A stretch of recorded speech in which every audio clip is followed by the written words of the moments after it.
You open your eyes and the weight is already there. Before your feet touch the floor, before you check your phone, before the day even begins, you're already drained. It's not the kind of tired that sleep can fix. It's deeper. It's the exhaustion of a soul that's been running a marathon it never signed up for. Look around you. Everyone's smiling on Instagram, crushing their goals on LinkedIn, optimizing their morning routines on TikTok. The world screams at you. You can do anything. Just hustle harder. Be your best self. But here's the truth nobody wants to admit. You're not just tired. You're sick. And the sickness isn't just in you. It's woven into the very fabric of our society. Welcome to what philosopher Byung-Chul Han calls the achievement society, a world where freedom has become the cruelest form of imprisonment, where positivity has turned toxic, and where you've unknowingly become both the prisoner and the guard of your own mental jail. For centuries, power had a face. There were bosses, teachers, parents, governments, clear hierarchies telling you what you couldn't do. Michel Foucault mapped this perfectly in his analysis of disciplinary institutions. Prisons, schools, factories, hospitals, all designed around one principle: external control through visible authority. But something revolutionary happened in the late 20th century. The "you cannot" transformed into "you can." The prison walls didn't disappear, they became invisible. Today, nobody prohibits you from anything. Instead, they tell you that you have unlimited potential, that success is just a matter of effort, that you're the CEO of your own life. This sounds liberating, doesn't it? Finally, we're free from oppressive structures. But here's where Byung-Chul Han's insight cuts deep. When everything depends solely on you, every failure becomes your personal fault. The system has achieved something far more sophisticated than traditional oppression. It has made you oppress yourself willingly. Sociologist Zygmunt Bauman warned us about this liquid modernity, a world where solid structures melt away, leaving individuals to navigate an endless sea of choices and responsibilities. You're no longer just a worker, you're an entrepreneur of yourself. You're not just living, you're optimizing. You're not just existing, you're performing. The cruel genius of this system? You can never strike against it because you are it. You can't rebel against your boss because you are your own boss. You can't demand better working conditions because you've internalized the belief that any limitation is self-imposed weakness. We live in an age of what Han calls positive violence, a force that doesn't repress but overstimulates, doesn't limit but overwhelms with possibilities. This violence wears the mask of motivation, self-help, and endless opportunity. It whispers seductively, you can be anything, do anything, achieve anything. You just need to want it enough. The 21st century's signature diseases aren't caused by repression anymore.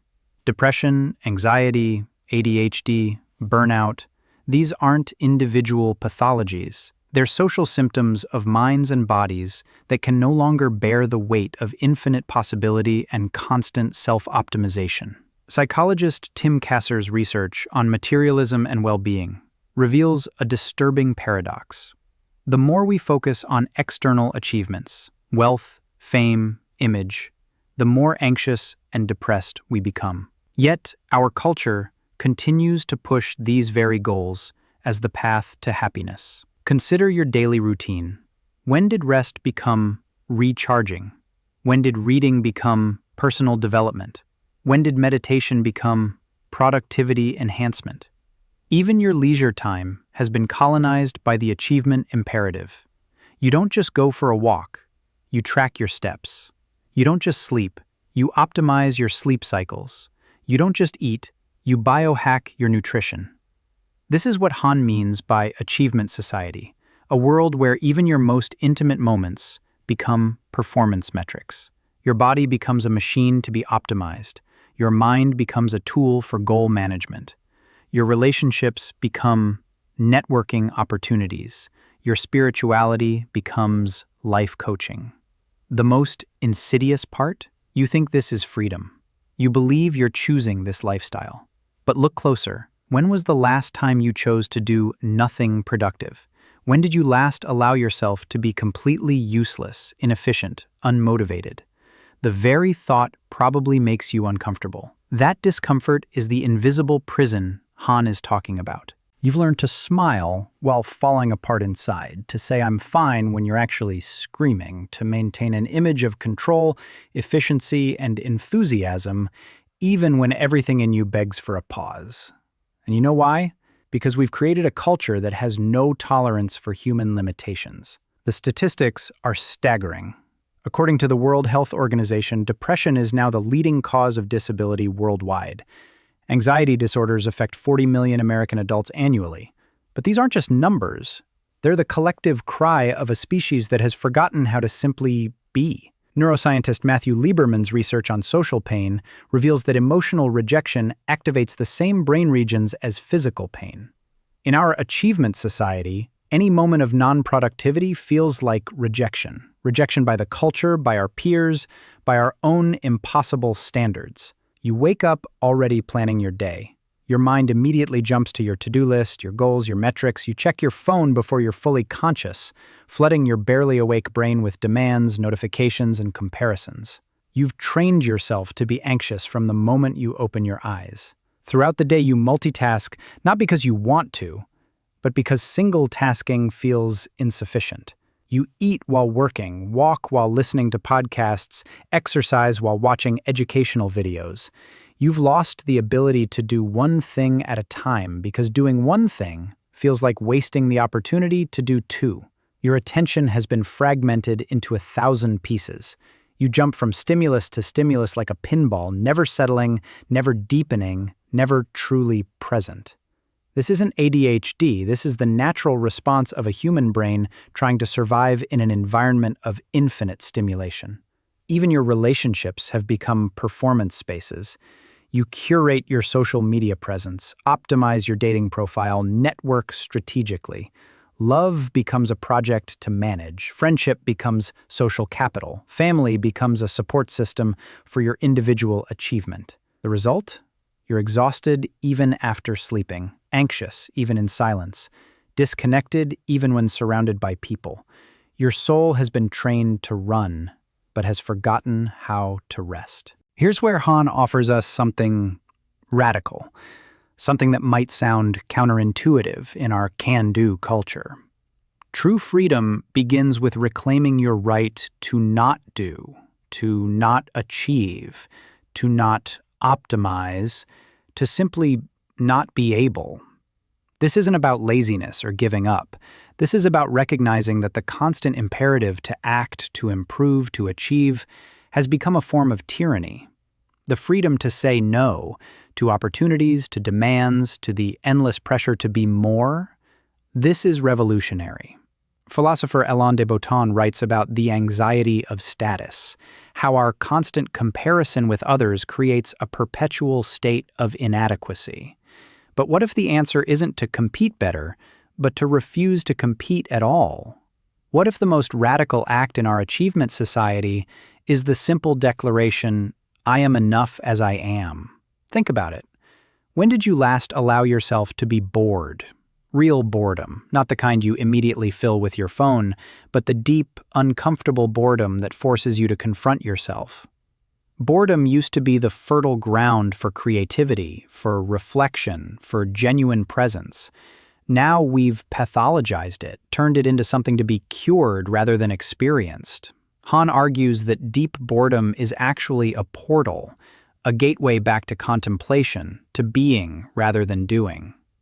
In our hyperactive culture, the ability to sit with emptiness, to endure the discomfort of having nothing to achieve, becomes a form of resistance.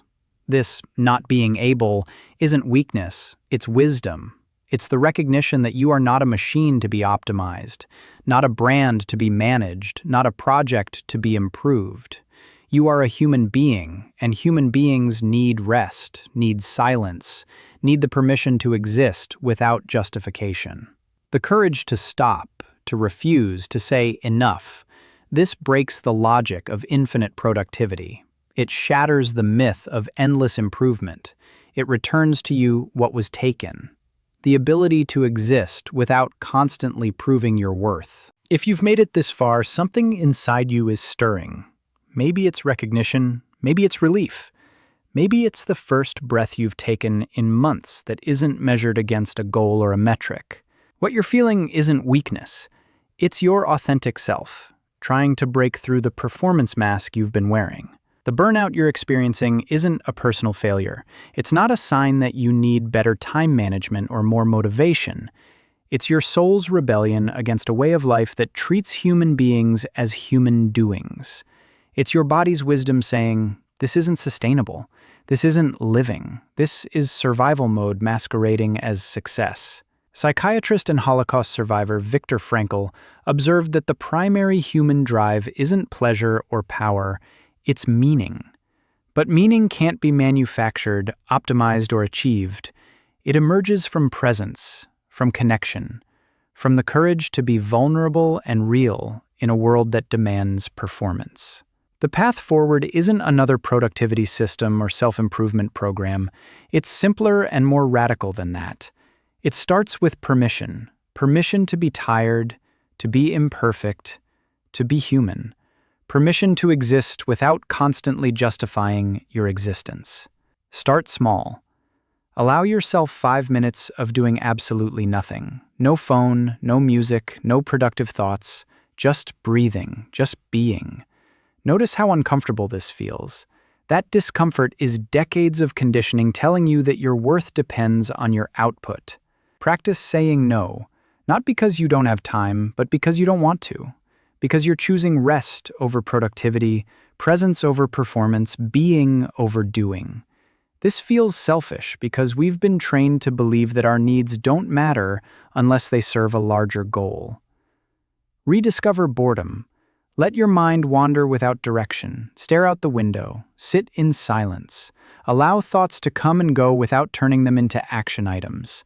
This isn't wasted time. This is how humans have processed life, found meaning, and connected with themselves for millennia. You are not a machine. You are not a brand. You are not a project. You are a human being, worthy of love, rest, and existence simply because you are. The revolution isn't in doing more. It's in remembering that you are enough, exactly as you are, right now. Your exhaustion is not a bug, it's a feature. It's your humanity refusing to be optimized away. Listen to it, honor it, let it guide you back to yourself. The most radical act you can commit in our achievement society is this: to exist without apology, to rest without guilt, to be human without optimization. Your worth isn't determined by your productivity. Your value isn't measured by your achievements. You matter simply because you are.